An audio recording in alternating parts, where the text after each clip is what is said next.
हुआ है।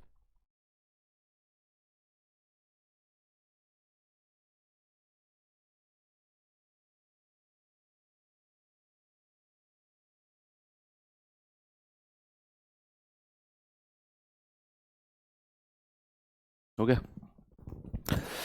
हेलो बच्चों, नमस्कार, गुड मॉर्निंग। कैसे हैं सभी लोग? उम्मीद करता हूं बहुत अच्छे होंगे, बेहतर होंगे और सर्दियों का आनंद ले रहे होंगे, क्योंकि एग्जाम भी सर्दियों में है और आपका एग्जाम तो स्पेशली एक ऐसे समय पर है जहां पर ये हाथ काम करने बंद कर देते हैं। बिल्कुल कड़ाके की ठंड में आप लोगों का एग्जाम होने वाला है, तो बी प्रिपेयर।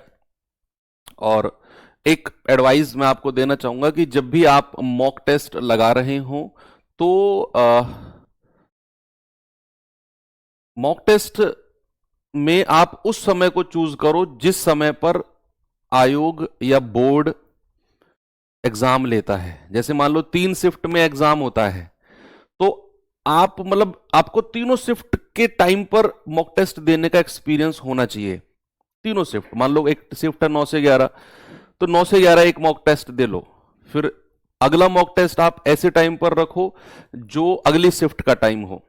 तो क्योंकि टाइम बहुत मैटर करता है हर शिफ्ट। भाई मान लो ऐसा है किसी का रूटीन कि भाई मैं सुबह पढ़ूंगा और दोपहर 1 बजे से 3 बजे तक मेरा सोने का टाइम है। अब अगर वो सोने का टाइम है तो ये मान लो कि वो आपकी आदत है, फिर कुछ भी हो जाए, धरती इधर से उधर हो जाए, 1 से 3 आपको सोना है।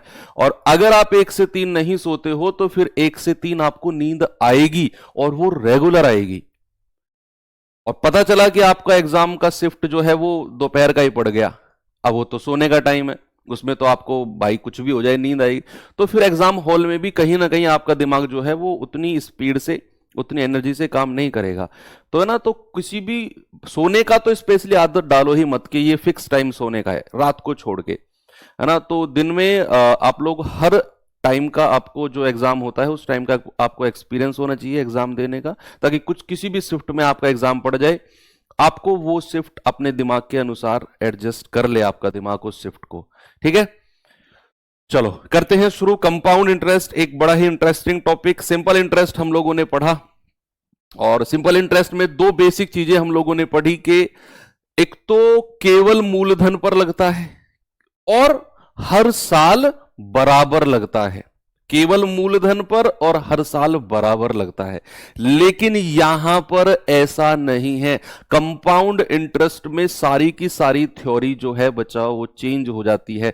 कंपाउंड इंटरेस्ट का आविष्कार किया था, मतलब ऐसा नहीं कभी गूगल करने लग जाओ, ऐसा समझने के लिए कंपाउंड इंटरेस्ट का ज्यादातर यूज किया था हमारे पुराने जमानों के जो मुंशी होते थे, जिनके चश्मे नाक पे यहां रखे होते थे। वो लोग क्या करते थे, किसानों से जमीन रख लेते थे कि भाई ये पैसा ले और जा अपनी बेटी की शादी कर ले, इस जमीन के पेपर मेरे पास रख जा, जब तू मेरा पैसा दे के जाएगा तो अपनी जमीन वापस ले जियो। तो वो किसान बेचारा अपने कामकाज करता है और पैसा लेके आता है। मान लो किसान ने 50,000 रुपए लिए, 50,000 लेके आया वो, तो वो कहेगा कि 50,000 तो ये लो जी अपने, वो कहेगा इस पे तो 10,000 ब्याज का हो गया। वो बेचारा फिर जाएगा 2-3 महीने मेहनत करेगा, मेहनत करेगा, फिर लाएगा पैसे 10,000 इकट्ठे करके, वो कहेगा ब्याज के ऊपर ब्याज हो गया, अब 10,000 पे भी तो ब्याज हो गया। फिर जाएगा मेहनत करेगा, फिर बेचारा 8,000 इकट्ठा करके ले जाएगा, फिर अगले 8,000 देगा, फिर वो कहेगा मुंशी कि भैया ये 8,000 के ऊपर भी ब्याज हो। यानी कि वो कभी उसको उतार ही नहीं पाएगा और वो ब्याज के ऊपर ब्याज के ऊपर ब्याज के ऊपर ब्याज बढ़ता चला जाएगा, है ना। तो जब भी आपके दिमाग में कंपाउंड इंटरेस्ट वर्ड यूज आए तो आपको एक ही बात सोचनी है, ब्याज के ऊपर ब्याज, interest on interest is called compound interest. ठीक है, एक ही लाइन में इसकी डेफिनेशन को क्लियर रखना है कि ब्याज के ऊपर ब्याज, और ये केवल मूलधन पर नहीं लगता है, बिल्कुल सिंपल इंटरेस्ट के अपोजिट, केवल मूलधन पर नहीं लगता है और हर साल बराबर भी नहीं लगता है। केवल मूलधन पर नहीं लगता है और हर साल बराबर नहीं लगता है। चलो एक एग्जांपल से आपको मैं समझाता हूं, एक एग्जांपल से, और वो ट्री मेथड से समझाऊंगा। जस्ट समझाने के लिए है, जस्ट जो मैं आपको करा रहा हूं कि व्हाट इज कंपाउंड इंटरेस्ट। तो बड़े गौर से समझना, जिन लोगों ने सिंपल इंटरेस्ट पढ़ा है, बहुत अच्छे से रिवाइज किया है मेरे साथ, वो लोग स्पेशली इसको समझ पाएंगे। जिन लोगों ने या तो सिंपल इंटरेस्ट पढ़ा नहीं है या फिर उसको अच्छे से रिवाइज नहीं किया है, बस क्लास ली छोड़ो यार कल देखेंगे, वो लोग कंपाउंड इंटरेस्ट में बहुत परेशान होने वाले हैं। उनका दिमाग हैंग होने वाला है, चक्कर आने वाले हैं उनको, क्योंकि भाई यहां कैलकुलेशन है और अच्छी कैलकुलेशन है, और यहां पर हम 3 मेथड से कंपाउंड इंटरेस्ट को पढ़ेंगे। तो आपका इस चैप्टर का जो बेस है वो आपका सिंपल इंटरेस्ट ही है, क्योंकि वहीं से चीजें रिलेट करूंगा आपको मैं। अब जैसे मैं यहां पर लिखता हूं कंपाउंड इंटरेस्ट में, मैंने कहा कोई मूलधन है, सपोज बहुत सिंपल एग्जांपल से समझाऊंगा आपको। मान लो मैंने कहा कोई मूलधन प्रिंसिपल है आपका 10,000, मैंने कहा रेट ऑफ इंटरेस्ट है आपका सपोज दैट 10%, और जो समय है सपोज मैंने कहा 2 साल का समय है। अब इस पे हम देखने वाले हैं कि कंपाउंड इंटरेस्ट जो है वो कैलकुलेट कैसे होता है।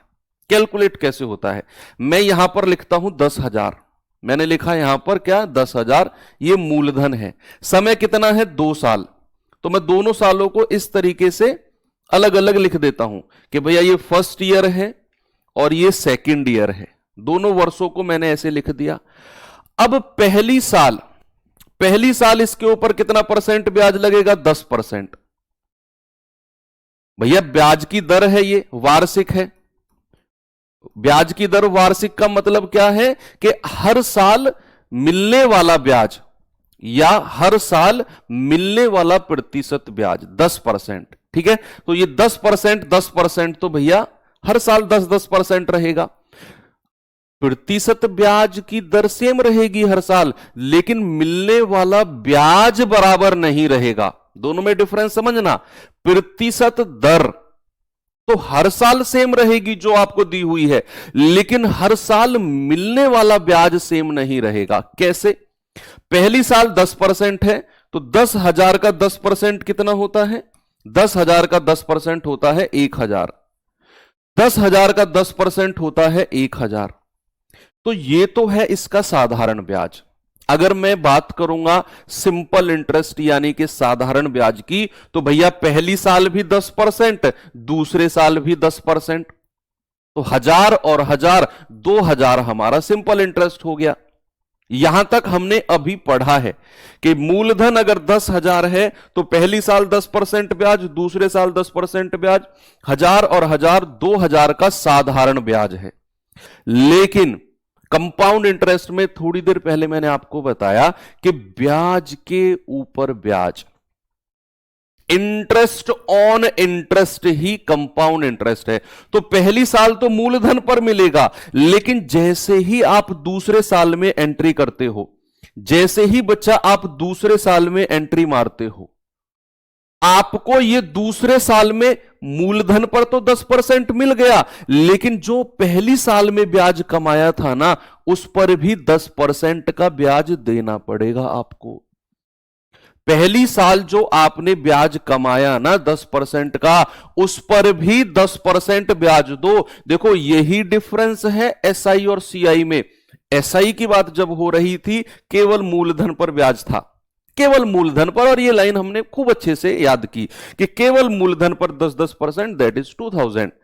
लेकिन कंपाउंड इंटरेस्ट में पहली साल तो ओके, मूलधन पर 1,000 मिल गया, जैसे ही आप सेकेंड ईयर में एंट्री मारोगे तो ये मूलधन पर तो 1,000 मिलेगा ही मिलेगा, पहली साल के ब्याज पर भी 10% देना पड़ेगा, दैट इज 100, 100 रुपया। 1,000 का 10% 100 रुपया। तो अगर मैं यहां आपसे कुछ क्वेश्चन पूछता हूं, कुछ सवाल, मैंने कहा 2 साल का साधारण ब्याज कितना है, सिंपल इंटरेस्ट, फिर मैं कहूंगा 2 साल का कंपाउंड इंटरेस्ट कितना है। अगर मैं कहूंगा फर्स्ट ईयर का, केवल फर्स्ट ईयर का सीआई कितना है, अगर मैं कहूंगा सेकेंड ईयर का, केवल सेकेंड ईयर का कंपाउंड इंटरेस्ट कितना है, ये 4 क्वेश्चन के जवाब मुझे यहां से मिलने चाहिए। जो मैंने 4 क्वेश्चन लिखे हैं इनके जवाब मुझे मिलने चाहिए बच्चा। कि अगर मैं आपसे कहूं कि भाई साहब जरा मुझे बताओ 2 साल का साधारण, तो जो ग्रीन कलर में लिखा हुआ है जो केवल मूलधन पर मिलता है 1,000 और 1,000 दैट इज 2,000 रुपया, तो भैया साधारण ब्याज हो गया। 2000 इज सिंपल इंटरेस्ट। अगर मैं कहूंगा 2 साल का कंपाउंड इंटरेस्ट, तो भैया कंपाउंड इंटरेस्ट के लिए ये जो सारा पार्ट है 1000, 1000, 100 तीनों को आप जोड़ दो, तो आप कहोगे 1000, 1000 तो साधारण हो गया और 100 रुपया ब्याज के ऊपर ब्याज हो गया, यानी कि 2100 रुपया कंपाउंड इंटरेस्ट हो गया। अब यहीं पर रुककर सामने जरा गौर से देखो, सामने जरा गौर से देखो कि 2 साल का साधारण कितना था 2000, 2 साल का चक्रवृद्धि कितना है 2100। क्या चक्रवृद्धि ब्याज साधारण से ज्यादा होगा उस लिमिटेड टाइम के लिए? मान लो मैं 2 साल की बात करता हूं, तो 2 साल के लिए साधारण ब्याज सिंपल इंटरेस्ट 2000, कंपाउंड इंटरेस्ट 2100। तो compound interest is always greater than simple interest. चक्रवृद्धि ब्याज हमेशा साधारण ब्याज से ज्यादा होगा। रीजन क्यों? कोई पूछे क्यों होगा ज्यादा, तो क्या बोलोगे आप कहोगे क्योंकि चक्रवृद्धि ब्याज में ब्याज के ऊपर ब्याज लगता है। जो साधारण ब्याज आपने कमाया ना, उस ब्याज के ऊपर भी ब्याज देना पड़ेगा चक्रवृद्धि के केस में। इसीलिए compound interest is always greater than simple interest. ठीक है, अगर मैं फर्स्ट ईयर, केवल फर्स्ट ईयर का सीआई, तो फर्स्ट ईयर का सीआई तो 1000 है भाई, केवल फर्स्ट ईयर की मैं बात कर रहा हूं, तो कंपाउंड इंटरेस्ट कितना है 1000। अब यहां से एक सवाल और बनता है, क्या फर्स्ट ईयर का सीआई बराबर फर्स्ट ईयर का एसआई होता है? क्या पहली साल का चक्रवृद्धि और साधारण बराबर होता है? मैं कहूंगा यस। फर्स्ट ईयर के लिए 1000 रुपए चक्रवृद्धि और 1000 रुपया ही साधारण, क्योंकि फर्स्ट ईयर में ब्याज के ऊपर ब्याज का कोई मतलब ही नहीं होता, वो केवल मूलधन पर मिलता है, केवल मूलधन पर। तो फर्स्ट ईयर का चक्रवृद्धि और फर्स्ट ईयर का साधारण दोनों बराबर होते हैं। सेकेंड ईयर से अगर मैं बात करूं तो डिफरेंस क्रिएट होना शुरू हो जाता है सीआई और एसआई में, कि 2 साल का सीआई 2 साल के एसआई से बड़ा है, 3 साल का सीआई 3 साल के एसआई से बड़ा है, 4 साल का सीआई 4 साल के एसआई से बड़ा है, और ये गैप बढ़ता चला जाता है। लेकिन फर्स्ट ईयर में दोनों बराबर होते हैं। ठीक है, अगर मैं कहूं केवल सेकंड ईयर का सीआई, तो आप केवल इन दोनों को जोड़ोगे तो 1000 और 100 1100 रुपया। कितना होगा बच्चा? 1100 रुपया। इस एग्जाम्पल से बहुत सारे कॉन्सेप्ट हमारे क्लियर हुए, इसीलिए मैंने ये बताया आपको। अब आप बच्चा खुद सोचो, देखो इतना खतरनाक और इतना भयावह होता है चक्रवृद्धि ब्याज। मैं कह रहा हूं अगर डर जाओगे इसे ढंग से देख लोगे तो।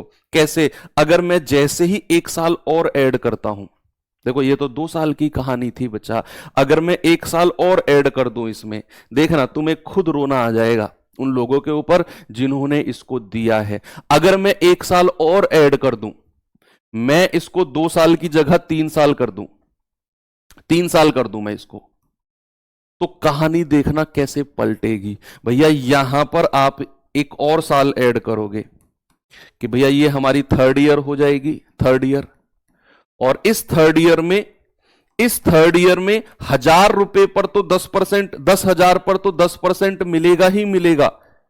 भाई यहां तो 10% लगाओ ही लगाओ कि इस 1000 रुपया 10,000 पर 10% यानी कि 1000 तो मिलेगा ही मिलेगा।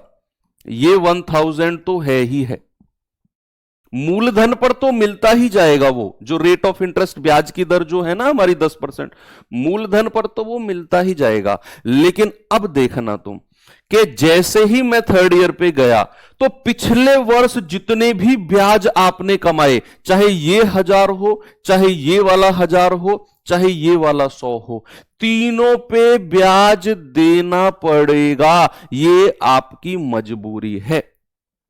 ये मूलधन पर तो आपने 10,000 पर तो 1000 रुपए कमा लिए तीसरे साल में, लेकिन जरा फील करो इस चीज को कि ये 1000 पर भी आपको 10% देना पड़ेगा, ये वाले 1000 पर भी आपको 10% देना पड़ेगा, और ये 100 रुपए पर भी 10% देना पड़ेगा।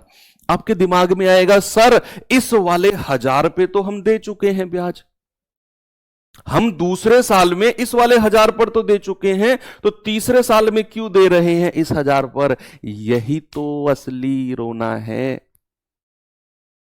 कि चक्रवृद्धि ब्याज खतरनाक होता है। कोई मतलब नहीं आप पहले दे चुके हो ब्याज, भाई 1000 तो छोड़ो, इस चक्रवृद्धि ने तो उसको भी नहीं बख्शा जो ब्याज के ऊपर ब्याज था। जो ब्याज के ऊपर ब्याज मिला था ना 100 रुपया, अगली साल में जाते ही चक्रवृद्धि ने तो उसको भी नहीं बख्शा, उस 100 रुपए पर भी 10% ले लिए। देखो अब जैसे ही 1000 पे कितना आ जाएगा 100 रुपया, 100 पे कितना आ जाएगा 10%, 10 रुपया, और 1000 पे कितना आ जाएगा 100 रुपया। अब वही चीज है जो आपकी मैंने ये चारों चीज आपसे पूछी है ना, ये खुद बतानी है आपको। 2 साल का एसआई, सॉरी 3 साल का, 3 साल की बात हो गई ना, 3 साल का एसआई, 3 साल का सीआई। फर्स्ट ईयर को तो छोड़ो, फर्स्ट ईयर तो सेम ही है, या थर्ड ईयर से जाएंगे हम सीधा। थर्ड ईयर का सीआई कितना होगा? ये 2-3 क्वेश्चन है। और या फिर मैं अगर आपसे कहूं थर्ड ईयर के सीआई और थर्ड ईयर के 3 साल, थर्ड ईयर कह रहा हूं, 3 साल के सीआई और 3 साल के एसआई का अंतर का डिफरेंस, ये भी बताना है।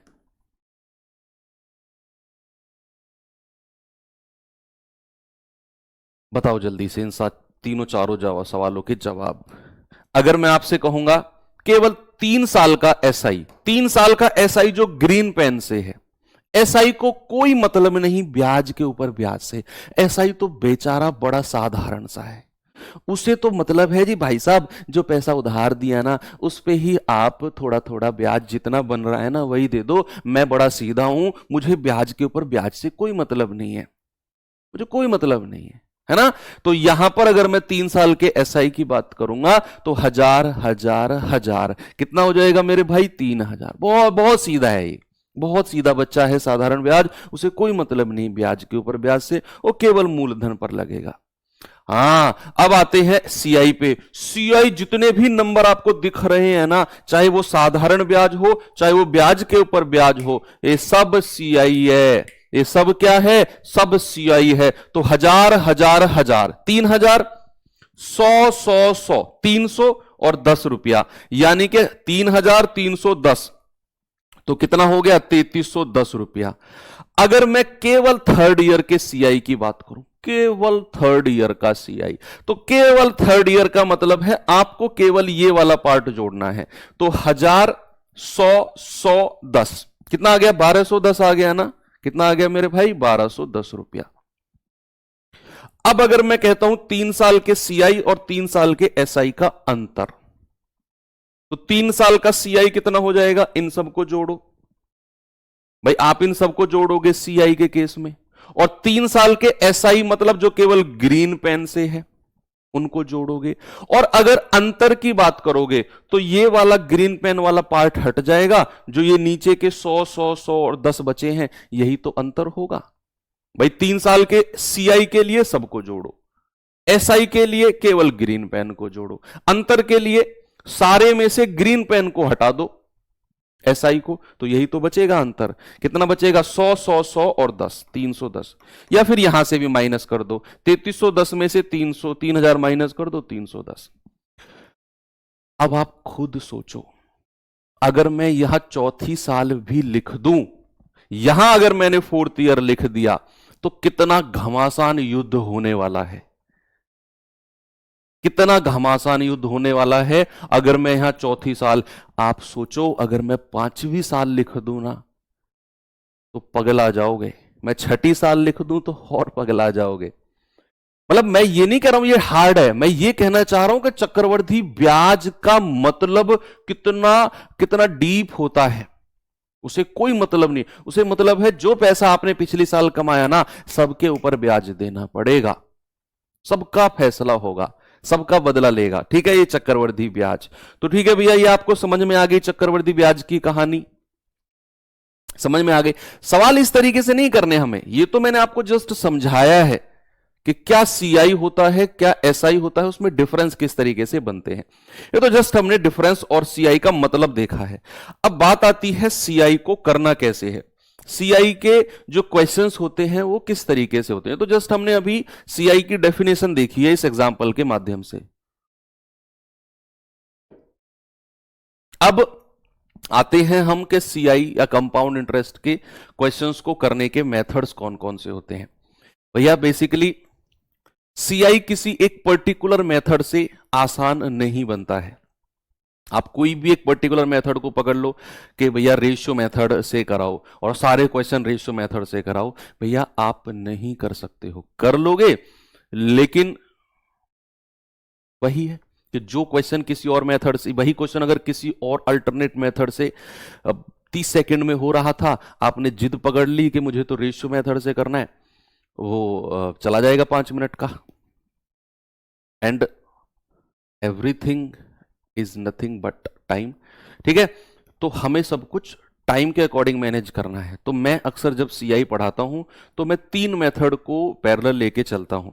और ऐसा नहीं है कि हर क्वेश्चन में हम तीनों मेथड लगाते हैं।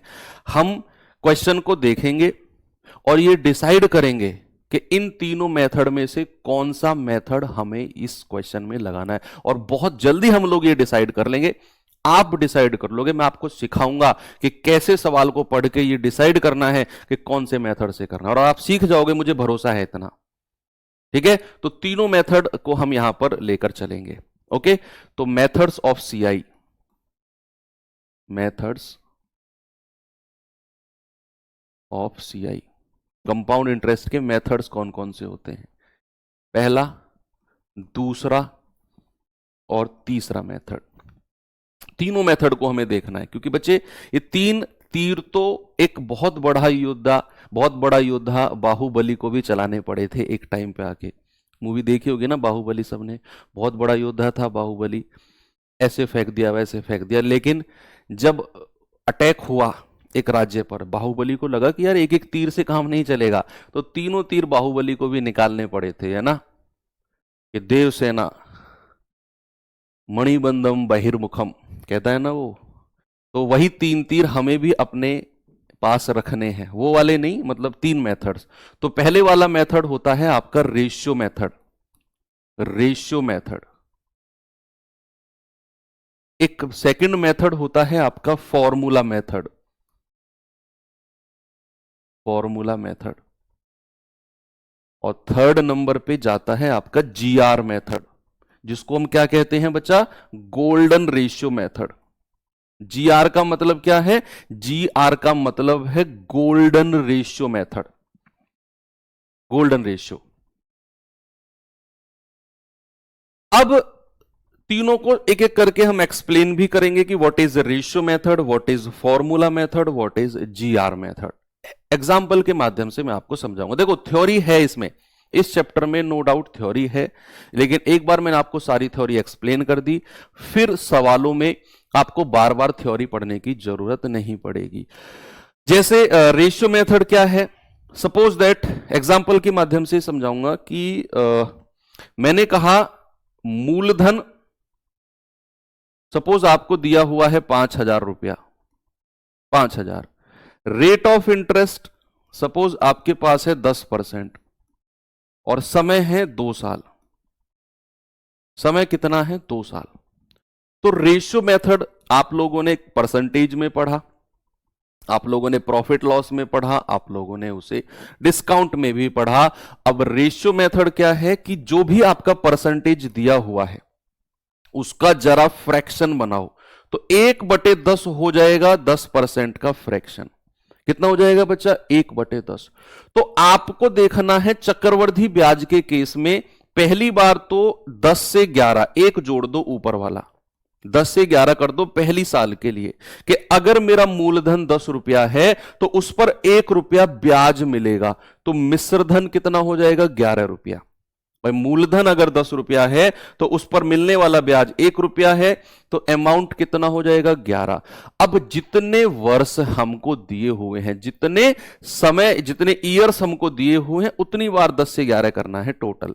तो 2 साल दिए हुए हैं तो 2 बार 10 से 11 होगा, तो एक बार तो हो चुका है, एक बार और कर दो, 10 से 11, 10 से 11।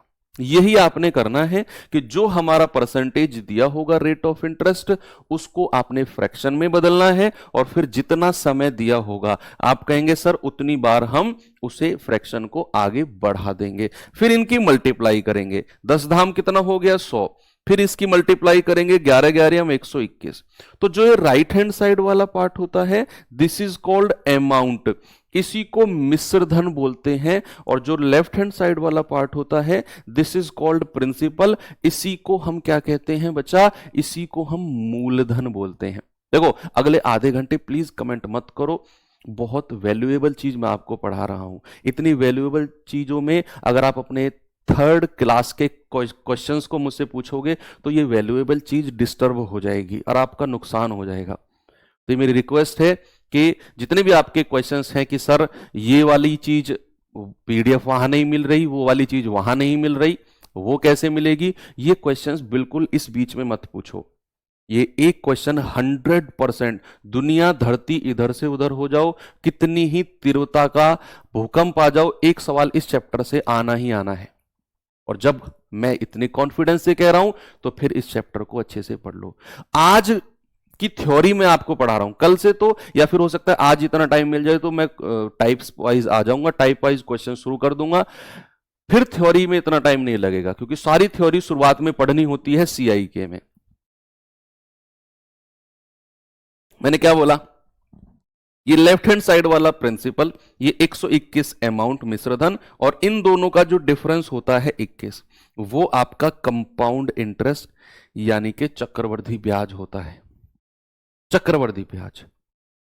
अब मैंने आपसे बोला कि भैया आपने जो भी यहां पर परसेंटेज दिया होगा उसका फ्रैक्शन बनाना है।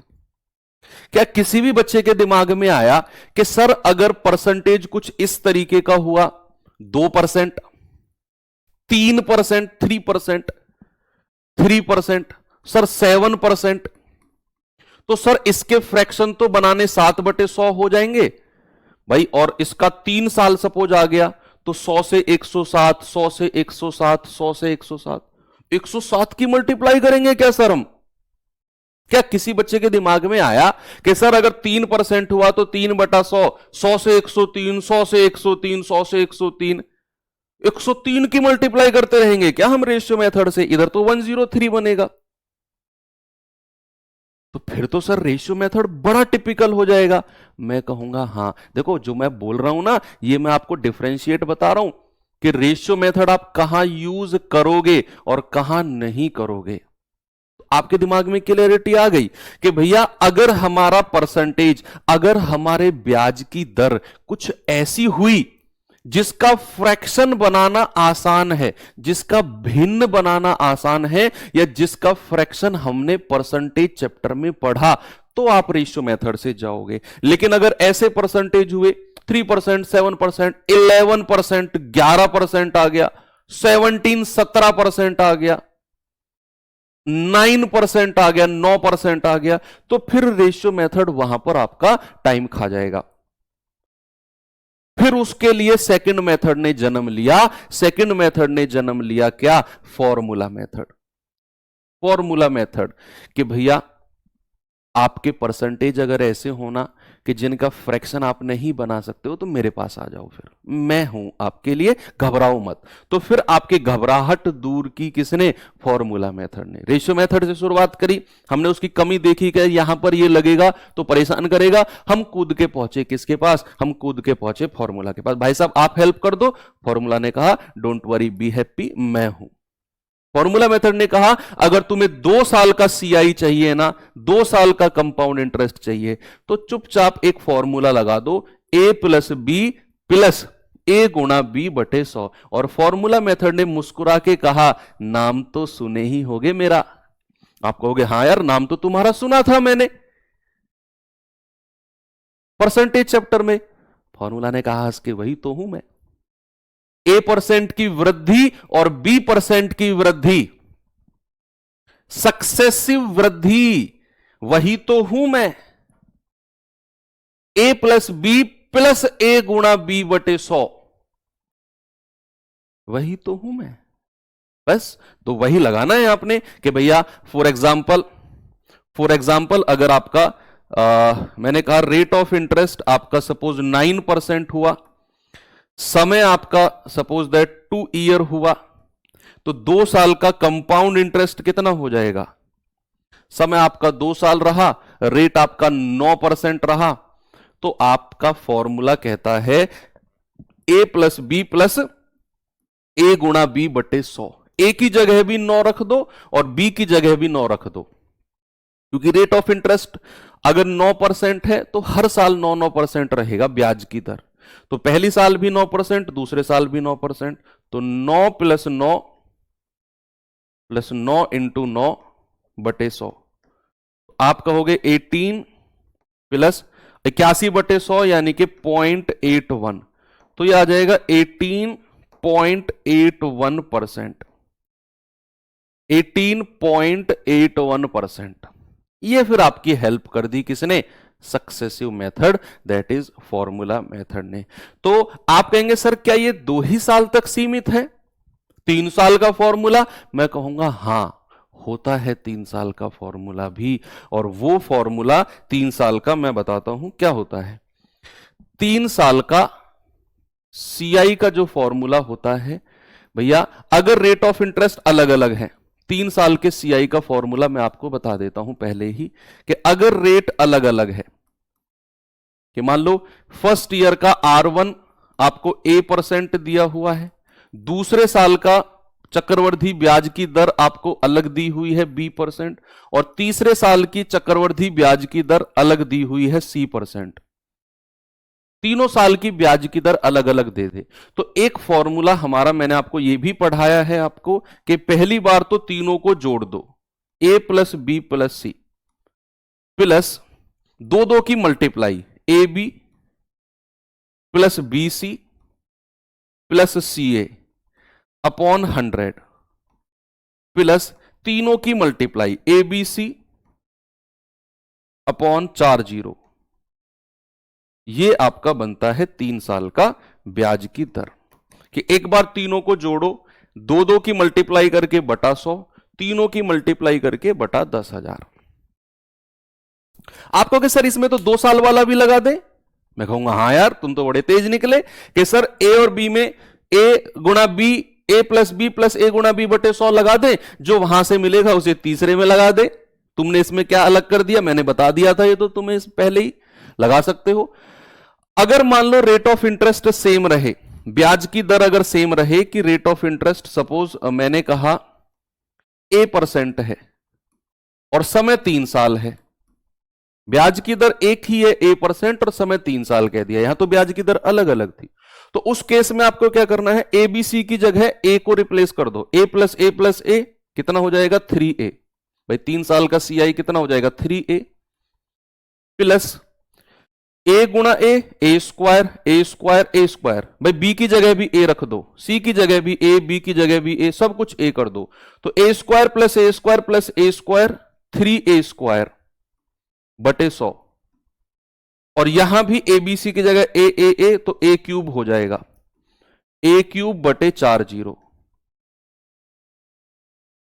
ठीक है, तो ये हो जाएगा आपका कि अगर ब्याज की दर सेम रही, समय 3 साल है, तो 3A प्लस 3A स्क्वायर बटे 100 प्लस ए क्यूब बटे 10,000।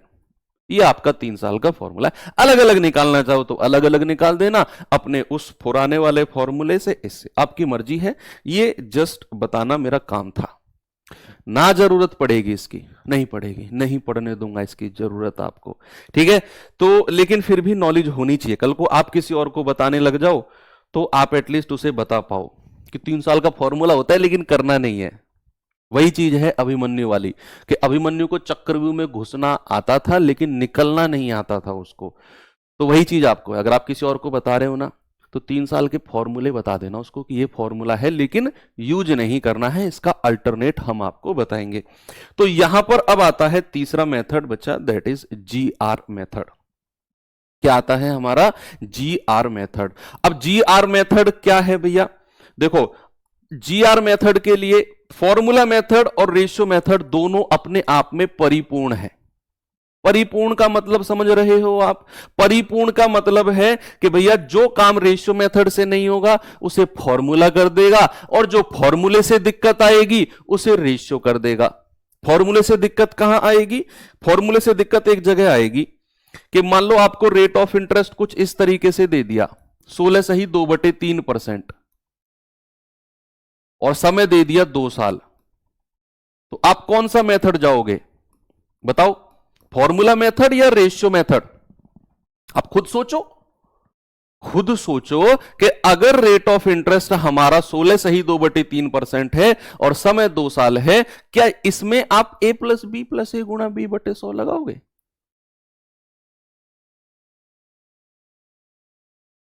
बोलो, आप कहोगे नहीं सर, यहां तो 16 सही 2/3 को तो हम फ्रैक्शन में बदल ले, इसका तो हम फ्रैक्शन देख लें, 1/6 होता है, ये तो हमें रट गया है परसेंटेज के जमाने से। अब जैसे ही आपने इसको 1/6 लिखा तो आप कहोगे सर 6 से 7 एक बार कर दो, ऊपर वाला पार्ट जोड़ दो, 2 साल है तो फिर 6 से 7 कर दो, देखो कितना आसान बन गया, 36 और 49। अगर आप इसे फॉर्मूला से जाते तो फंस जाते आप। तो मैं वही कहना चाह रहा हूं आपको कि भैया जो काम रेशियो मेथड नहीं करेगा वो फॉर्मूला आसान बना देगा, जो फॉर्मूले से नहीं होगा वो रेशियो आसान बना देगा। ये दोनों अपने आप में परिपूर्ण है। इन दोनों को अगर आप पढ़ लेते हो तो फिर आपको जीआर की जरूरत नहीं है। लेकिन जीआर की जरूरत भी हमें कई सारी जगह पढ़नी है, मतलब पढ़ेगी नहीं, महसूस नहीं होगा, ये दोनों कमी पूरी कर देंगे आपकी। लेकिन फिर भी जीआर मेथड, बहुत सारे बच्चों की डिमांड होती है कि जीआर मेथड होता क्या है, या फिर जीआर मेथड कैसे हमें यूज करना है। जीआर का मतलब होता है बच्चा गोल्डन रेशियो। गोल्डन रेशियो यानी कि कुछ फिक्स रेशियो होता है, कुछ फिक्स रेशियो होता है जो 2 साल के सीआई, 3 साल के सीआई या फिर 4 साल के सीआई का हमारा फिक्स रेशियो होता है। ठीक है, वो रेशियो हमें लिखना है, उसे कैसे यूज करना है वो मैं आपको बताऊंगा।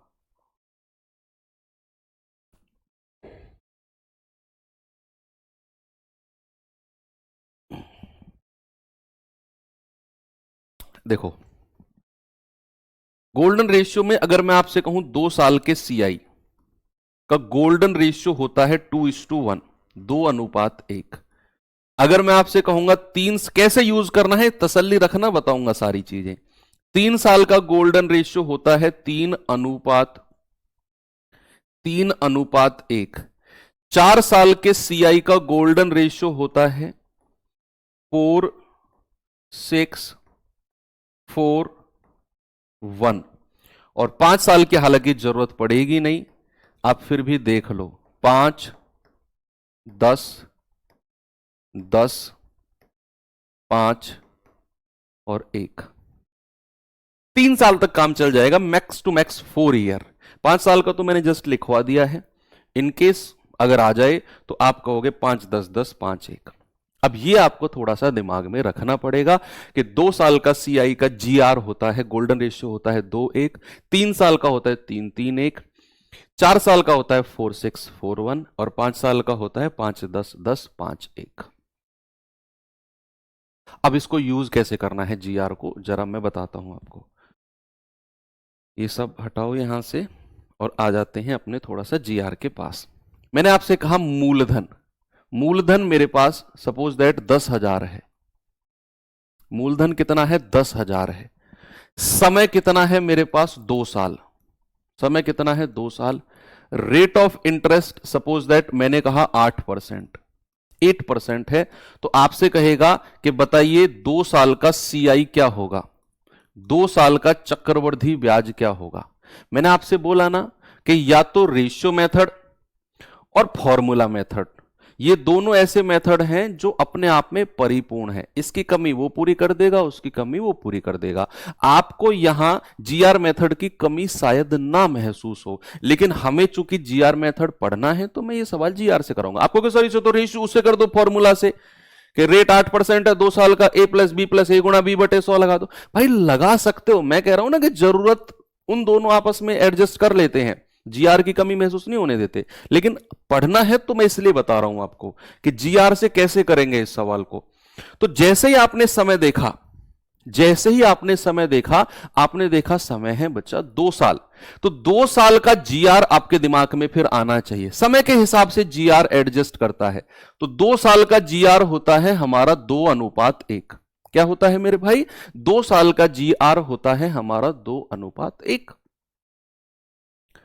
अब जीआर मेथड की एक कंडीशन है, जीआर मेथड की एक कंडीशन है, गोल्डन रेशियो मेथड की एक कंडीशन है कि इसके लिए हमें मूलधन पता होना बहुत जरूरी है, हमें प्रिंसिपल पता होना बहुत जरूरी है, क्योंकि जीआर मेथड की शुरुआत ही हम मूलधन से करते हैं। जैसे ही आपने जीआर लिखा 2:1, अब मैं यहां मूलधन देखूंगा कितना है 10,000, मैं यहां 10,000 मूलधन लिख दूंगा, 10,000 है ना। अब 10,000 का जो रेट ऑफ इंटरेस्ट आपको दिया हुआ है 8, ये 10,000 मूलधन का 8% निकालो कितना होता है। तो 10,000 का 8% कितना हो जाएगा? 800। यहां लिख दो भाई, 800 ही होगा ना, 1% 100, तो 8% 800 हो जाएगा। अब इस 800 का भी 8% निकालो, बस यही निकालते जाना है जीआर में। बस यही थोड़ी खासियत है कि एक बार मूलधन लिखा, जो ब्याज की दर दी हुई है वही निकालते चले जाओ। तो 10,000 का 8% निकाला, 800 आ गया। 800 का फिर 8% निकालो, कितना आएगा भाई? 1% 8, तो 8% आ जाएगा 64। यहां तक आपने किया। ये जैसे ही आपने किया, उसके बाद आपको एक काम और करना है, आपको ये मल्टीप्लाई करना है, रेशियो से इसको मल्टीप्लाई कर दो। तो ये कितना आ जाएगा? 1600, 8 दूनी 1600 और 64 एकम 64, और इन दोनों को जोड़ दो, तो ये कितना आ जाएगा? 1664। और यही आपका क्या हो जाएगा? 2 साल का कंपाउंड इंटरेस्ट। यही क्या हो जाएगा आपका? 2 साल का चक्रवृद्धि ब्याज। ठीक है, एक सवाल और दूं आपको, खुद से करेंगे उसे। चलो एक क्वेश्चन और देता हूं, मैं अपनी तरफ से देता हूं, जीआर से उसे प्रैक्टिस करके बताना मुझे। भाई क्वेश्चन मैंने दिया कि मेरे पास मूलधन सपोज 3600 रुपए है, मूलधन 3600 है, रेट ऑफ इंटरेस्ट मेरे पास 16 सही 2/3 है, 21,600 है। ये 16 सही 2/3 है, परसेंट है, और समय है 3 साल। तो जरा बताना 3 साल का चक्रवृद्धि ब्याज कितना होगा? गोल्डन रेशियो से कोशिश करना, गोल्डन रेशियो से कोशिश करना बच्चा। कैसे करेंगे? तो हमें पता है, जैसे ही हमने समय देखा 3 साल, जैसे ही हमने समय देखा 3 साल, तो हमने गोल्डन रेशियो सीधा लिखा 3:1 लिखा हमने, 3:3:1। अब इसकी शुरुआत होगी मूलधन से। आप कहोगे सर 21,600 मूलधन लिखो, 21,600 मूलधन लिखो, और 16 सही 2/3 का फ्रैक्शन होता है 1/6, होता है कि नहीं? आप इसका 1/6 निकाल दो। क्या करो? इसका 1/6 निकाल दो, तो 1/6 निकालोगे, इसका 6 18, 6 36, 3600 आ गया। 3600 का भी 1/6 निकाल दो, तो 6 36, 600 आ जाएगा। और 600 का भी 1/6 निकाल दो, तो ये आ जाएगा 100 रुपया। आपने क्या किया? जो रेट ऑफ इंटरेस्ट दिया हुआ था उसका फ्रैक्शन लिया 1/6, मूलधन का 1/6, इसका 1/6, इसका 1/6, और मल्टीप्लाई कर दो सबको। सबको क्या करो? सबको मल्टीप्लाई कर दो। तो आप कहोगे 36 तिया 108, 10,800, प्लस 6 तिया 1,800, प्लस 100 एकम 100। बताना भैया जरा कितना आएगा ये, जल्दी से बताओ, जल्दी से बताओ। ये आ जाएगा आपका 10,800 और 1,000 कितना हो जाएगा? 11,800, 11,800 और 900, 12,700। ये आपका 2 साल का, ये 3 साल का सीआई हो गया। ये होता है गोल्डन रेशियो। अब दिमाग में आएगा कि सर अगर मूलधन नहीं दिया हो, अगर मूलधन नहीं दिया हो, क्योंकि यहां तो हमने क्वेश्चंस को मूलधन से शुरुआत की और आपने बोला सर कि मूलधन से ही शुरुआत होगी और उसका पता होना जरूरी है। अगर नहीं दिया हो तो फिर मूलधन को हम कुछ मानकर चलेंगे। कैसे कि भैया मैंने कहा कि मूलधन हमें नहीं पता, मैंने कहा रेट ऑफ इंटरेस्ट सपोज 10% है। कितना है? 10%। समय क्या है मेरा? 3 साल है। 3 साल है और आपसे कहेगा 3 साल का कंपाउंड इंटरेस्ट आपको दे देगा 6620। ये 3 साल का कंपाउंड इंटरेस्ट आपको दे देगा, कहेगा मूलधन बताओ, व्हाट इज द प्रिंसिपल। मूलधन आपसे पूछ लेगा। अब हमें पता है कि अगर मैं इसे गोल्डन रेशियो से जाऊंगा तो भैया शुरुआत तो मूलधन से ही होगी। हमने पीछे 2 सवालों में देख लिया कि शुरुआत तो प्रिंसिपल से ही होती है, लेकिन यहां तो फंस गए। जो डिजिट या जो नंबर से शुरुआत होती है वही पूछ लिया, मूलधन ही पूछ लिया। तो फिर मूलधन को हम कुछ मानेंगे, अपनी तरफ से कुछ संख्या मूलधन को मान के चलते हैं। सबसे पहले 3 साल है तो 3 साल का जीआर लिखो। पहले तो जितना समय दिया होता है उतने साल का जीआर हमने लिखा 331। अब हमने देखा कि यार शुरुआत तो मूलधन से होती है, अब मूलधन क्या माने, प्रिंसिपल क्या माने? तो क्या मानते हैं? जो रेट ऑफ इंटरेस्ट है ना 10%, उसका फ्रैक्शन लिखो। कितना हो गया? 1/10। जो रेट ऑफ इंटरेस्ट है, सामने देखो, ये बड़े पते की बात बता रहा हूं आपको मैंने कहा जो रेट ऑफ इंटरेस्ट है 10%, उसका फ्रैक्शन लिखा 1/10। और इस फ्रैक्शन का डिनोमिनेटर, इसका जो हर है, इस डिनोमिनेटर की पावर, डिनोमिनेटर की पावर जितना समय दिया है, डिनोमिनेटर की पावर, मूलधन को अगर कुछ मानना है तो मूलधन बराबर होता है डिनोमिनेटर यानी कि हर की पावर समय। ये दिमाग में साइड में लिख लो कहीं भी कि जो डिनोमिनेटर होता है उसकी पावर टाइम। डिनोमिनेटर कितना है फ्रैक्शन का? 10 का 1/10। 10 जो डिनोमिनेटर है इसकी पावर समय, दैट इज 3। इसको मूलधन मान के चलेंगे। कितना? 1000। ये मान के चलेंगे, इसकी वैल्यू हम लास्ट में निकालेंगे। तो अगर मैंने मूलधन 1000 माना तो इसका 10%, 10% कह लो या 1/10 कह लो, कितना आएगा? 1/10 से गुणा करेंगे 100। इसका भी 1/10 निकालो, कितना आएगा? 10। और इसका भी 1/10 निकालो, कितना आ जाएगा? 1। और मल्टीप्लाई कर दो, कितना आ जाएगा? 300। कितना आ जाएगा? 10 या 30। और कितना आ जाएगा? 1। जोड़ेंगे आ जाएगा 331। लेकिन ये मेरा जवाब नहीं है, ये तो 3 साल का सीआई हमें मिल गया 331। इसको हम बराबर करेंगे किसके? जो सवाल में हमें दिया हुआ है कि 331 यूनिट की वैल्यू 6620 के बराबर है। 1 यूनिट की वैल्यू आएगी 6620 बटा 331। यह आएगा पूरा 20 बार कट जाएगा। और हमें तो मूलधन बताना है, उसे तो हम 1000 यूनिट मान के चले थे। तो 1000 यूनिट की वैल्यू आएगी 20 गुणा 1000, यह आ जाएगा 20,000। ऐसे कि अगर किसी क्वेश्चन में, अगर किसी सवाल में हमें मूलधन नहीं दिया होगा तो वहां हम मूलधन मानेंगे। और क्या मानेंगे? इस परसेंटेज का फ्रैक्शन लिखो, इसका डिनोमिनेटर की पावर समय। That's all. तीनों मेथड यहां पर होते हैं हमारे खत्म। अब एक चीज मैं आपको टेबल दिखाने वाला हूं बच्चे, वो टेबल हमारा कंप्लीटली इस फॉर्मूले के ऊपर बेस्ड है, फॉर्मूला मेथड के। फॉर्मूला मेथड यानी कि चाहे मैं एसएससी की बात करूं, चाहे मैं किसी भी स्टेट पुलिस की बात करूं, किसी भी स्टेट एग्जाम, सीजीएल विजिएल सब की बात करूं, तो कुछ लिमिटेड परसेंटेज हैं, कुछ लिमिटेड परसेंटेज हैं जिनके ऊपर बेस्ड क्वेश्चन बनता है। जैसे मान लो मैं कह दूं 10% है और 3 साल का सीआई कहेगा। अब 10% पे 3 साल का फॉर्मूला मैं लगा दूंगा, या 2 साल का फॉर्मूला लगा के फिर लगा दूंगा तीसरे साल का उसके साथ। फिर 2 सवाल छोड़ के फिर 10% आ गया 3 साल का, फिर फॉर्मूला लगाऊंगा क्या मैं? फिर 1 सवाल छोड़ के फिर 10% का आ गया 3 साल का।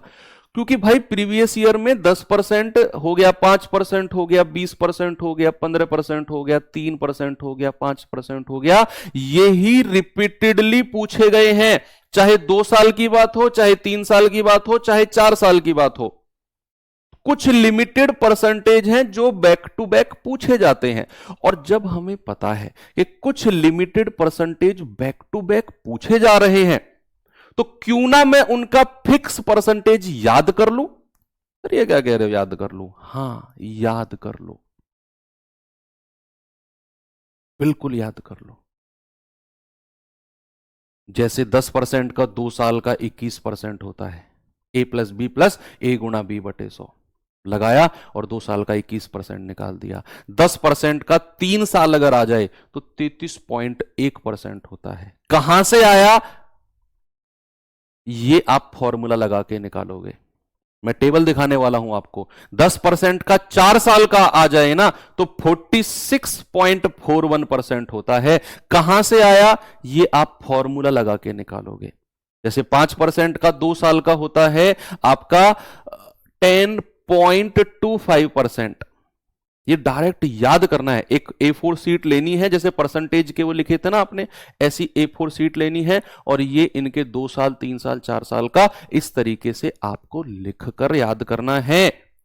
और ये आपको करना पड़ेगा अगर सवाल को फास्ट करना है, नहीं तो फिर आप इस तरीके से कैलकुलेट करोगे और फिर निकालोगे कि क्या परसेंटेज बना। ये सारी कैलकुलेशन बच जाएगी आपकी, सवालों में दिखाऊंगा आपको मैं। तो मेरे पास टेबल है और टेबल में सबसे पहले मैं आपको कुछ दो इंपोर्टेंट हैं, 10% और 5%, और भी इंपोर्टेंट है, लेकिन 10 और 5 को हम बाय हैंड लिखेंगे कि रेट अगर 10% है, रेट सपोज अगर 10% है, तो 10% के लिए 2 साल के साधारण ब्याज की अगर मैं बात करूं तो भैया 10 और 10 20% हो जाएगा। साधारण ब्याज तो अभी अभी ताजा ताजा पढ़ के आए हैं हम लोग भाई, बिल्कुल फ्रेश पढ़ के आए हैं। तो आप कहोगे कि सर 10 और 10 20%। अगर मैं 2 साल के कंपाउंड इंटरेस्ट की बात करूं तो a प्लस बी प्लस ए गुणा बी बटे 100 लगाओगे तो 21% मिलेगा। कितना मिलेगा बच्चा? 21%। और अगर मैं अंतर की बात करूं, 2 साल के CI और 2 साल के SI का अंतर, ये जो ऐसे वाला साइन होता है ना, ये अंतर का होता है। एप्रोक्सीमेशन का भी होता है, अंतर का भी होता है। तो भैया 21 में से 20 घटाओगे तो 1%। ये आ गई कहानी 2 साल की। अगर मैं 3 साल की कहानी की बात करूं तो 3 साल का साधारण, 3 साल का चक्रवृद्धि और 3 साल के चक्रवृद्धि और 3 साल के साधारण का अंतर कितना होता है ये लिखेंगे भाई। अगर मैं 3 साल के साधारण की बात करूं तो 10 10 10 30% हो जाएगा। चक्रवृद्धि की बात करूं तो फॉर्मूला आपको मैंने लिखवाया है, चाहे 2 साल वाला लगाओ चाहे 3 साल वाला, आप लगा के 33.1% के पास पहुंचोगे। अंतर की बात करेंगे तो इसमें से ये घटा दो, 3.1% हो गया। ये 3 साल की कहानी हो गई। अगर मैं 4 साल की बात करूं तो 4 साल का साधारण, 4 साल का चक्रवृद्धि और 4 साल के चक्रवृद्धि और 4 साल के साधारण का अंतर। ठीक है, तो 4 साल में भी आप फॉर्मूला लगा दो, 2 में लगाते चले जाओ, या पहले 3 का लगा दो, 3 का निकालने के बाद उसमें चौथे के साथ लगा दो 2 साल वाला फॉर्मूला। तो 4 साल का 10 10 10 10, साधारण तो सीधा 40% हो जाएगा, चक्रवृद्धि हो जाएगा 46.41%, और अंतर के लिए बड़े में से छोटा घटा दो, 6.41% होगा। आप कहोगे सर ये सब याद कैसे होगा? भैया हो जाएगा, घबराओ मत। याद मतलब ऐसे नहीं करना है आंखें ऐसे चढ़ा के ऊपर, आपको अपनी टेबल के सामने लगा देना है। जब भी आप सवाल कर रहे हो बस आपको इस पे एक बार नजर मार देनी है, हल्की सी 1 मिनट की नजर, और ये एक बार सवाल हो गया ना, वो चीज आपके दिमाग में सेट हो जाएगी। ये 10% बहुत इंपॉर्टेंट है, मोस्ट मोस्ट मोस्ट इंपॉर्टेंट है 10% तो। ठीक है, ये 10% तो आपको इस तरीके से याद रखना है जिस तरीके से आपको वो नंबर याद है जो आपके घर में पहली बार मोबाइल आया था। चाहे वो नंबर आज बंद हो गया हो, लेकिन वो नंबर सबको याद होगा, अपने घर के पहले मोबाइल फोन का नंबर।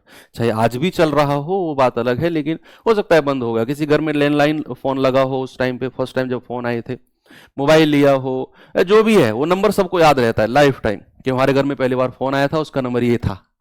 तो ये चीज आपको उसी तरीके से याद रखनी है।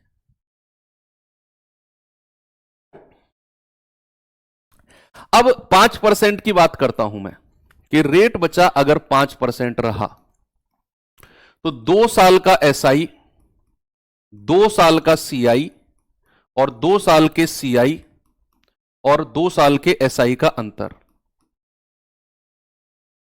ठीक है, ऐसे ही 3 साल का एसआई, 3 साल का सीआई और 3 साल के सीआई और 3 साल के एसआई का अंतर। ऐसे ही 4 साल के एसआई, 4 साल के सीआई और 4 साल के सीआई और 4 साल के एसआई का अंतर। 4 साल का तो बस इन दोनों का ही आपको देखना है, बाकी तो सब मैक्सिमम 3 साल तक जाएंगे।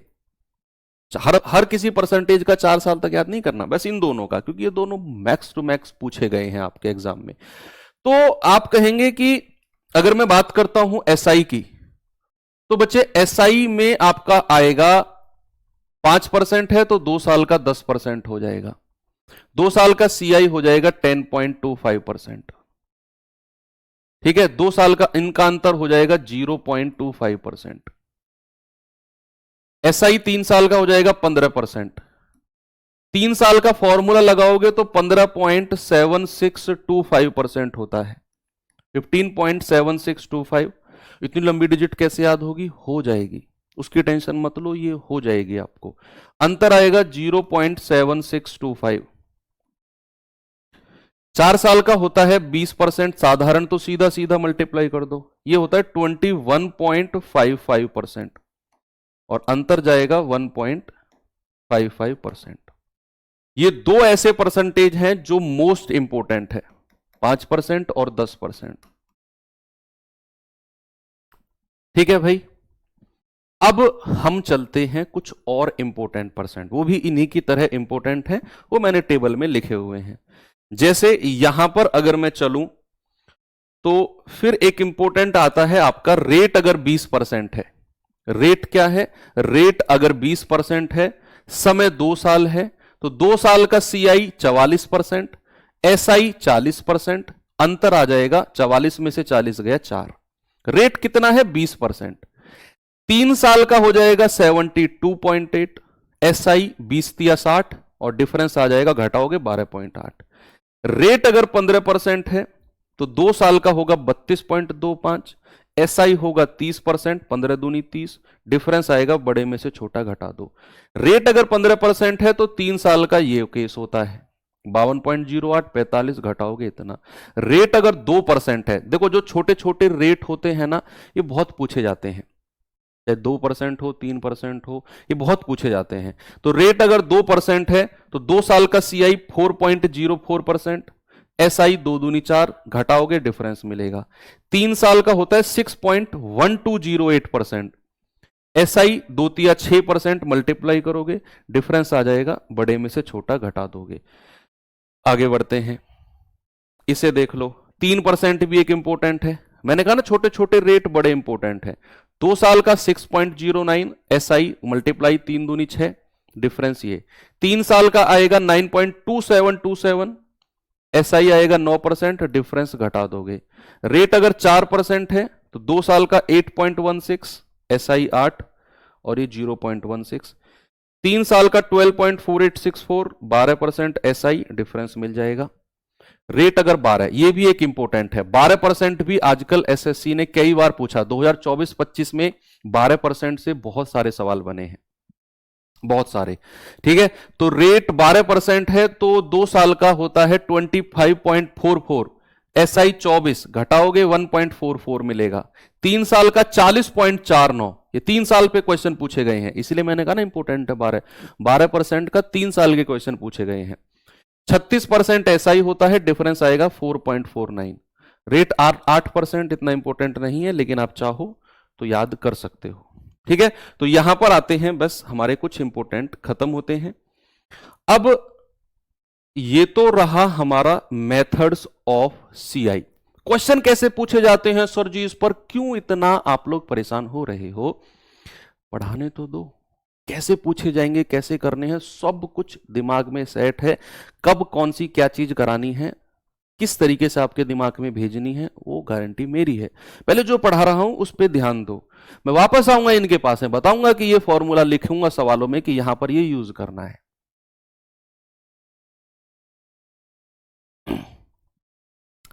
अब समझो जरा, क्या अभी तक आपने एक चीज नोटिस की कि हमने केवल वार्षिक दर के बारे में ही पढ़ा? सर 14 से ही 2/7 हो तो प्रिंसिपल कैसे मैनेज करेंगे? 14 से ही 2/7 का कितना फ्रैक्शन होता है? 1/7। 1/7 का डिनोमिनेटर कितना आ गया? 7। 7 की पावर लगा दो जो समय दिया हुआ है। 2 साल का समय है तो 7 का स्क्वायर, 3 साल का समय है तो 7 का क्यूब। ठीक है। अभी तक हमने ये देखा कि यार हम केवल वार्षिक दर के बारे में ही पढ़ रहे थे, annual rate annual rate annual rate. लेकिन अगर कंपाउंड इंटरेस्ट में तो बहुत सारी चीजें होती हैं। अगर आपको अर्धवार्षिक दर के बारे में बात करें, अगर आपको तिमाही दर के बारे में बात करें, आपसे कहेगा कि दर को 5 महीने में लगा, आपसे कहेगा दर को हमने 8 महीने में लगाया, तो फिर हम क्या करेंगे? मंथली रेट के बारे में पूछ लेगा, मासिक दर, तो फिर हम क्या करेंगे? तो फिर हमें मासिक दर या तिमाही दर या छमाही दर या 8 महीने की दर फिर हमको निकालनी पड़ेगी। तो हम कहेंगे कि भैया वार्षिक दर से मैं शुरुआत करता हूं जो हमने अभी तक पढ़ी, कि वार्षिक दर सपोज दैट आपको 12% दी हुई है, कि एनुअल रेट 12% है। वार्षिक दर का मतलब क्या होता है? वार्षिक दर का आप कहोगे सर वर्ष में होते हैं 12 महीने, तो 12 महीने की दर यानी कि 12 महीने में आपको ब्याज मिलेगा 12%। 12 महीने में कितना ब्याज मिलेगा आपको? 12%। तो क्या अगर मैं आपसे पूछूं कि एक महीने में कितना ब्याज मिलेगा? एक महीने में तो आप कहोगे 12% और बटे 12, यानी कि आप कहोगे 1%। एक महीने का ब्याज कितना हो गया? एक महीने का ब्याज हो गया आपने वार्षिक दर को 12 से डिवाइड किया। जैसे ही आपने वार्षिक दर को 12 से डिवाइड किया, ऐसे आपको मासिक दर मिल गई। अब जैसे आपको मासिक दर मिली, अगर आपसे कहेगा छमाही दर या तिमाही दर, आपसे कहेगा तिमाही दर, जिसको हम इंग्लिश में क्वार्टरली रेट कहते हैं, क्वार्टरली रेट, तो तिमाही दर क्या हो जाएगी भाई? 3 महीने की दर। तो एक महीने में अगर 1% है तो 3 महीने में कितना हो जाएगा? 3 महीने में हो जाएगा 3%। 3 महीने में हो जाएगा 3%। ऐसे ही अगर मैं आपसे कहूं छमाही दर बताओ जरा, छमाही दर, छमाही दर यानी कि जिसको हाफ ईयरली रेट कहते हैं, हाफ ईयरली रेट, और इसको शॉर्ट फॉर्म में हम कहेंगे HYR, और इसको शॉर्ट फॉर्म में कहेंगे QR। ठीक है, ये वही QR है जिसे आप कहीं पेमेंट कर रहे होते हो तो ये कहते हो भैया स्कैनर दिखाना अपना। स्कैनर तो तुम्हारा फोन है, जो वो दिखाता है ना इतना बड़ा फोटो सा, वो फोटो स्कैनर नहीं होता, वो QR होता है। तो आगे से ये मत कहना स्कैनर दिखाना भैया, स्कैनर तो तुम्हारा ये कैमरा है, स्कैन करेगा सामने वाली चीज को। उससे कहना भैया QR दिखाना। वो QR होता है, जो ऐसे होता है ना डब्बे से में ऐसे झिलमिल ऐसे रहता है, वो जो वो QR होता है, वो स्कैनर नहीं होता। किसी ने बोल दिया ना केले वाले ने स्कैनर तो तुम्हारा फोन है, तो सारी पढ़ाई लिखाई पानी में चली जाएगी वहीं पे। तो क्या बोला मैंने? छमाही दर या हाफ ईयरली रेट अगर हमें चाहिए तो एक महीने का 1%, 6 महीने का कितना हो जाएगा? 6 महीने का हो जाएगा 1% गुणा 6 यानी कि 6%। कितना हो जाएगा? 6% हो जाएगा। ऐसे ही सपोज दैट अगर मैंने आपसे कहा 8 महीने की दर बताना जरा, 8 महीने की दर, तो आप कहोगे सर 1 महीने की 1%, 1 महीने की 1%, 8 महीने की कितनी हो जाएगी? 8 महीने की हो जाएगी 1% गुणा 8 यानी कि 8%। इसका मतलब है यहां से हम एक चीज सीखे कि कितने भी महीने की दर, कितने भी महीने की दर आपसे सवाल में कहे, चाहे तिमाही दर, चाहे छमाही दर, चाहे 8 महीने की, चाहे 5 महीने की, 4 महीने की, 1 महीने की, कुछ भी आपसे कहे, आपको सबसे पहले वार्षिक दर को देखना है और उसमें देखना 12 महीने का इतना %, 1 महीने का 12 से डिवाइड कर देंगे, 1 महीने का रेट आपको निकालना है और फिर जितने भी महीने का कहेगा 1 महीने को उतने से गुणा कर देना है। 1 महीने की दर निकाल के जितने भी महीने की कहेगा उससे गुणा कर देंगे तो उतने महीने का रेट हमें मिल जाएगा। अब इसमें दो के तो फॉर्मूले आपको बेसिकली याद रखने हैं। जैसे तिमाही दर का फॉर्मूला होता है वार्षिक दर को, एनुअल रेट को, वार्षिक दर को 4 से डिवाइड कर दो, ये आपका तिमाही दर आ जाएगी। 4 से क्यों डिवाइड किया? क्योंकि एक वर्ष में 4 क्वार्टर होते हैं, एक साल में 4 तिमाही होती है, 3 महीना 3 महीना 3 महीना 3 महीना। भाई 12 महीने होते हैं ना एक साल में, तो 12 महीने को 3-3 महीने में बांटोगे तो कितनी बार बटेगा? 4 बार बटेगा ना। तो इसीलिए मैंने 4 से डिवाइड कर दिया। वार्षिक दर को 4 से डिवाइड करते हो, डायरेक्ट तिमाही दर आ जाएगी। छमाही दर की बात अगर करेगा तो छमाही दर हो जाएगी वार्षिक दर को आपने 2 से डिवाइड करना है। यानी कि एक साल में 2 छमाही होती हैं, भाई 6 महीना 6 महीना, तो एक साल में 2 बार छमाही आती है, तो इसीलिए मैंने 2 से डिवाइड किया। तो इन दोनों का तो डायरेक्ट आपको याद रखना है। 1 महीने का, 6 महीने का, या फिर 1 महीने का फिर 3 महीने का निकालने की जरूरत नहीं है। वार्षिक दर को 4 से डिवाइड करो, क्वार्टर रेट आ जाएगा। वार्षिक दर को 2 से डिवाइड करो, हाफ ईयरली रेट आ जाएगा। तो ये तो आप रेट निकालना सीख गए। ये तो क्या सीख गए आप बच्चा? रेट निकालना सीख गए। अब कुछ बच्चे कह रहे हैं सर अगर रेट 17% हुआ, रेट अगर ये हुआ, अरे भैया फिर सवाल उसी हिसाब से एडजस्ट होगा। आप समझ क्यों नहीं रहे हो? सवाल फिर उसी हिसाब से एडजस्ट होगा। रेट अगर 17% हुआ तो करंट लग जाएगा क्या तुम्हें? यहां पे 1 महीने का आ जाएगा 17/12%, 3 महीने का आ जाएगा 17/12 गुणा 3%, 6 महीने का आ जाएगा 17/12 गुणा 6%। फिर क्या होगा उससे? रेट ही तो उठपटांग मिलेगा। जब तुम दर को उठपटांग मान रहे हो तो रेट भी 6 महीने का उठपटांग मिलना है। अब तुम कहने लगो कि सर रेट ये मान लो 37.9265%, ये रेट है मेरा, बताओ सर अब इसका छमाही क्या होगा? भैया जब तुमने माना इतना उठपटांग है तो फिर छमाही दर भी उठपटांग आएगी। तो ऐसे सवाल नहीं बनते हैं। सवाल भी कुछ सोच समझ के बनते हैं। एग्जामिनर को आपसे बदला नहीं लेना है। एग्जामिनर को चाहना है कि बच्चा को थोड़ी सी समझ हो और वो उसी हिसाब से मैनेज करके सवाल देगा। ओके, तो अब ये हो गई कहानी रेट की। थोड़ी सी कहानी पढ़ लेते हैं समय की। समय की मतलब कि जब हम वार्षिक दर की बात कर रहे थे तो समय था 2 साल, 3 साल, 4 साल। भाई समय भी थोड़ा सा उठपटांग जा सकता है। समय भी थोड़ा उठपटांग जा सकता है। कैसे? सपोज अगर मैंने कहा रेट मेरा 8% वार्षिक है, एनुअली है। क्या है? 8% वार्षिक। और मैंने कहा जो समय है वो है मेरा 1 वर्ष और 3 महीने। और दर भी वार्षिक लगानी है। दर भी क्या लगानी है? दर भी वार्षिक, यानी कि रेट भी एनुअली लगाना है। तो 1 वर्ष 3 महीने में ये 8% कैसे कैसे लगेगा, ये हमें थोड़ा सा देखना है। अब ये लास्ट पॉइंट है। इसके बाद में कोई थ्योरी नहीं है पूरे कंपाउंड इंटरेस्ट चैप्टर में। थोड़ी थोड़ी आएगी, वो थोड़ी थोड़ी 2-2, 4-4 मिनट की रहेगी, वो मैं बताता हुआ चलूंगा टाइप वाइज। इतनी बड़ी थ्योरी ये भाई देख, कंपाउंड इंटरेस्ट अच्छा चैप्टर है। आज की पूरी क्लास हमारी थ्योरी में गई है। ये क्लास का रिवीजन अगर आप कर लेंगे आज, तो कल जब क्लास में आएंगे ना आप, तो आपको अलग ही कॉन्फिडेंस होगा। बेशक मैंने आज क्वेश्चंस नहीं कराए हों, लेकिन ये थ्योरी बतानी बहुत जरूरी थी। ये नहीं बताता, सीधा टाइप पे आता, आपको हर सवाल की हर लाइन में डाउट रहता कि ये कैसे हुआ, ये कैसे हुआ, ये कैसे हुआ, ये कैसे हुआ, है ना। तो ये लास्ट है, ये लास्ट थ्योरी है जो मैं अब बता रहा हूं समय की कहानी।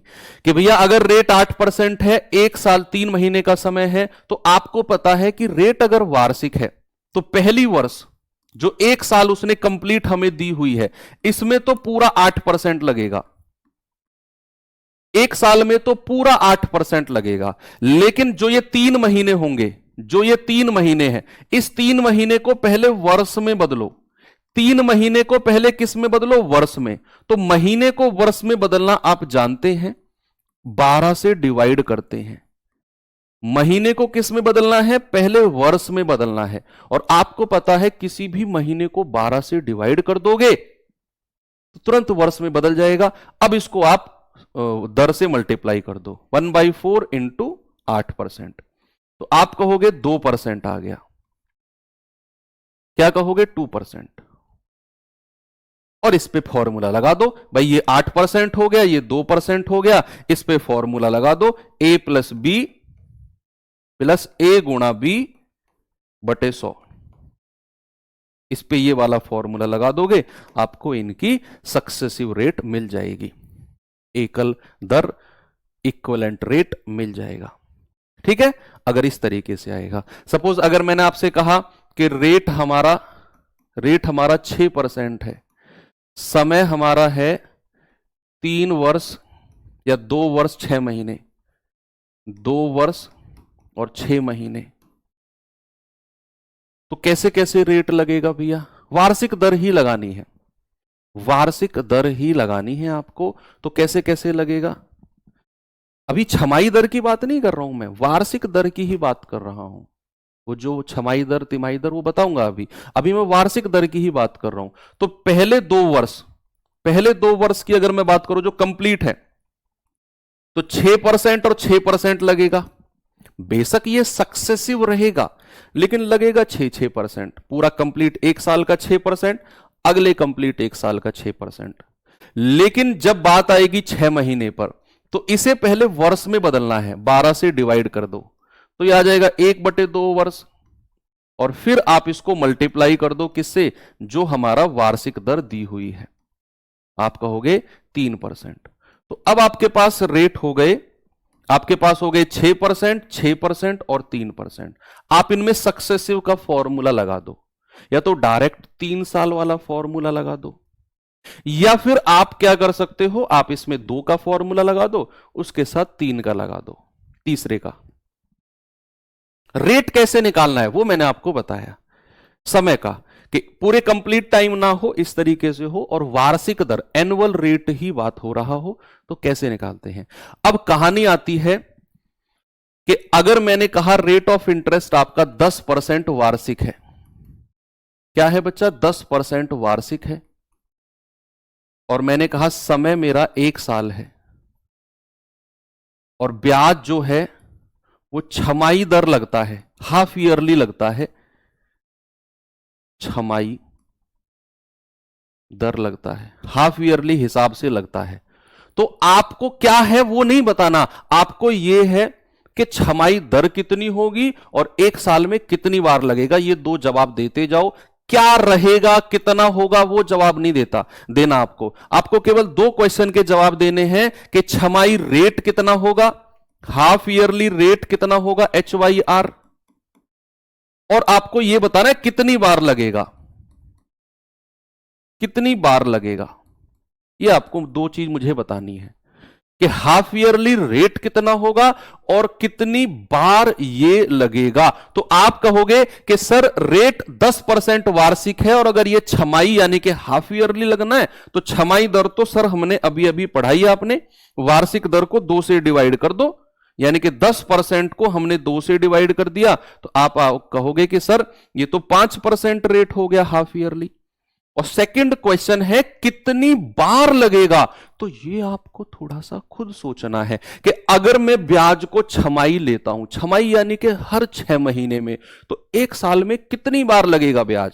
भाई पहले 6 महीना, अगले 6 महीना, ब्याज कितनी बार लगेगा? 2 बार। ब्याज कितनी बार लगेगा? 2 बार। भाई अगर मैं 6 महीने के हिसाब से लगाता हूं तो 6 महीना 1 साल में 2 बार लगेगा, यानी कि 5% है, 2 बार का फॉर्मूला लगा दो, a प्लस बी प्लस ए गुणा बी बटे 100। ऐसे ही अगर मैंने आपसे कहा इसी क्वेश्चन में, सेम क्वेश्चन में सेम डेटा है, लेकिन समय मैंने कह दिया आपका 1.5 वर्ष, तो आप मुझे बता दो कितनी बार ब्याज लगेगा, कितनी बार ब्याज लगेगा अगर समय 1.5 वर्ष है। अगर समय 1.5 वर्ष है तो ब्याज कितनी बार लगेगा? आप कहोगे सर 6 महीना 6 महीना 6 महीना ब्याज लगेगा 3 बार। भाई ब्याज कितनी बार लगेगा? 3 बार, क्योंकि 1.5 साल का मतलब है 6 महीना 6 महीना 6 महीना। ओके, अगर मैंने आपसे कहा ठीक है, अगर समय आपका मान लो 9 महीना है, समय आपका 9 महीना है और ब्याज को छमाही लगाना है, तो कैसे कैसे लगेगा ब्याज? जरा मुझे बताओ, ब्याज कैसे कैसे लगेगा? आप इस 9 महीने को 2 हिस्सों में तोड़ लो, 6 महीने और बचे हुए 3 महीने, 6 महीना और बचा हुआ 3 महीना। तो आप कहोगे सर इस 6 महीने के लिए तो पूरा 5% ब्याज होगा हाफ ईयरली, और 3 महीने के लिए 6 का आधा है ना, तो ब्याज का भी आधा कर दो। तो 9 महीने में कुछ इस तरीके से लगेगा। 9 महीने नहीं, वर्ष का मतलब नहीं है, अब छमाही की बात कर रहे हैं हम। पहले मैंने क्या किया, पहले मैंने बोला कि 9 महीने, पहले मैंने बोला 1 वर्ष की 10% रेट है, तो 6 महीने की हो जाएगी 5%। मैंने कहा 9 महीने में किस कदर लगेगा, तो 6 महीना अलग कर दिया, 3 महीना अलग कर दिया। 9 महीने को वर्ष में नहीं बदलना, मैं छमाही दर लगा रहा हूं, वार्षिक दर नहीं। कभी आप 9/12 कर रहे हो, तो छमाही दर है, तो 6 महीना अलग कर दो, 3 महीना अलग। 6 महीने का पूरा 5%, अगले 3 महीने का 5/2%। ठीक है, तो इस तरीके से टाइम आपको कैलकुलेट करना है। मान लो अगर मैंने कहा तिमाही दर या रेट ऑफ इंटरेस्ट आपका 12% है, वार्षिक है, और मैंने कहा यह तिमाही दर लगती है, तिमाही दर, क्वार्टरली रेट लगता है। तो जरा मुझे बताना कि बच्चे 9 महीने में कितनी बार लगेगा, 9 महीने में? जरा मुझे बताना 6 महीने में कितनी बार लगेगा, जल्दी से मुझे बताओ। अगर मैंने कहा रेट आपका 12% वार्षिक है, 12% वार्षिक है, और 8 महीने में दर लगाते हैं हम लोग, 8 महीने की दर लगाते हैं, तो भैया समय आपका मैंने बोल दिया 24 महीने या 2 वर्ष, ऐसे बोलूंगा मैं, 2 वर्ष। तो कितनी बार लगेगा ये थोड़ा सा सोच के मुझे बता दो और क्लास खत्म। मैं कह रहा हूं पूरा कंपाउंड इंटरेस्ट खत्म, बहुत बड़ा वर्ड कह दिया मैंने, ये पूरा कंपाउंड इंटरेस्ट खत्म है एक सिंगल क्लास में।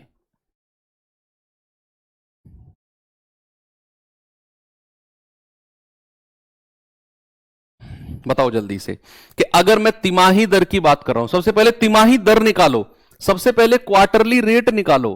क्या होता है, वार्षिक दर को 3 से डिवाइड करेंगे, 4 से डिवाइड करेंगे, तो क्वार्टरली रेट आ गया 3%। पहले तो क्वार्टरली रेट निकालना है 3%। और अगर तिमाही दर की बात है, यानी कि ब्याज हर 3 महीने में लग रहा है, तो 9 महीने में किस कदर लगेगा? 3 महीना, 3 महीना और 3 महीना। कितनी बार लग गया?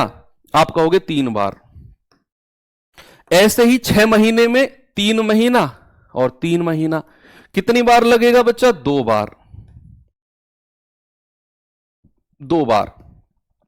अगर मैंने कहा 8 महीने की दर है, तो सबसे पहले 8 महीने की दर निकालनी है। कैसे निकलेगी भाई? 12% वार्षिक है, यानी कि 12 महीने में 12%, 1 महीने में 1%, और 8 महीने में कितना? 8 महीने में 8%, यानी कि हर 8 महीने में 8% ब्याज देना है। मतलब 8 महीने की दर हमको मिल गई बच्चा, 8 महीने की दर हमको मिल गई 8%। बात आती है 2 वर्ष में कितनी बार लगेगा। अब बच्चे ये देखो, 2 साल में महीने कितने होते हैं, 2 साल में मंथ कितने होते हैं? आप कहोगे 2 साल में होते हैं 24 महीने सर, क्योंकि हम महीनों में बात कर रहे हैं भैया, तो वर्ष को महीनों में बदलो, 2 साल में 24 महीने। और चूंकि हम हर 8 महीने में लगा रहे हैं, तो ब्याज लगेगा 8 महीना 8 महीना 8 महीना। भाई 8 16 24 हो गया ना, ब्याज कितनी बार लगेगा? 3 बार। पूरा सीआई खत्म हो गया, ये लो, पूरा कंपाउंड इंटरेस्ट खत्म। एक बार मुझे थम्स अप करके बता दो अगर आज की क्लास में मजा आया हो तो। पूरा का पूरा सीआई मैंने पेन रख दिया ना, पूरा सीआई खत्म कर दिया मैंने यहां पर। कुछ नहीं है सीआई में, मात्र औपचारिकताएं हैं जो अगली 2 से 3 क्लास में आपको मैं सवालों के माध्यम से कराऊंगा। मात्र फॉर्मेलिटी। एक क्लास अगर आप आज ढंग से बैठे होगे तो ये मान लो एक क्वेश्चन 15 क्वेश्चन आपके दिल्ली पुलिस में आएंगे, एक सवाल 100% कंफर्म हो गया आपका। ये क्लास का रिवीजन बच्चे कल करके आना है। और 3 ब्रह्मास्त्र जो मैंने आपको दिए हैं ना, रेशियो मेथड, फॉर्मूला और जीआर, कैसा भी कहीं से भी कितना भी टिपिकल कैसा भी सवाल आ जाए, इन तीनों मेथड का सिलेक्शन करके हम लोग उस सवाल को आसान बना देंगे। ये डिसाइड भी कर लेंगे कि कौन से मेथड से आसान जाएगा, और ये बता भी दिया मैंने आपको। तो इसका रिवीजन करके आना। कल हम टाइप 1 से शुरू करेंगे बच्चे और टैकल करेंगे सवालों को, और अगले 2 से 3 क्लास में चैप्टर एंड हो जाएगा। फिर हमारा अर्थमेटिक का लास्ट चैप्टर यानी कि टाइम स्पीड डिस्टेंस चलेगा। 10 तारीख तक, 10 दिसंबर का टारगेट मैंने आपसे लिया था जब हमने सिलेबस शुरू किया था, और बिल्कुल टाइम से चीजें चल रही हैं। 10 तारीख में 1-2 ऊपर हो सकता है, 12-13 तक जा सकता है बच्चे, क्योंकि एग्जैक्ट डेट पर भी हो सकता है। देखो क्या होता है, 1-2 दिन ऊपर भी चला जाएगा तो गुस्सा मत करना कि सर 10 तारीख फाइनल बोला था। 12-13 तक, उससे ऊपर नहीं जाएगा, 15 से ऊपर जाएगा ही नहीं। 15 तक तो लास्ट है, एंड है। 15 से पहले पहले सिलेबस आपका एंड करा दूंगा दिल्ली पुलिस कांस्टेबल का, और जैसे ही वो एंड होता है तुरंत अगले 15 से 20 दिन में वो जो एडवांस मैथ के चैप्टर हैं एचसीएम टीपीओ वाले, वो दिसंबर लास्ट तक आपके वो भी कंप्लीट करा दूंगा। एचसीएम टीपीओ वाले बच्चों, आपका एग्जाम तो शायद फरवरी में होगा, 1 महीना आपके पास रिवीजन के लिए मिल जाएगा। तो 10, 12, 13 तारीख तक कांस्टेबल वाला सिलेबस, बचा हुआ जो एडवांस मैथ के 2-3 चैप्टर हैं 30 तारीख से पहले पहले वो हो जाएंगे। ठीक है, मिलते हैं कल। थैंक यू, बाय बाय, जय हिंद।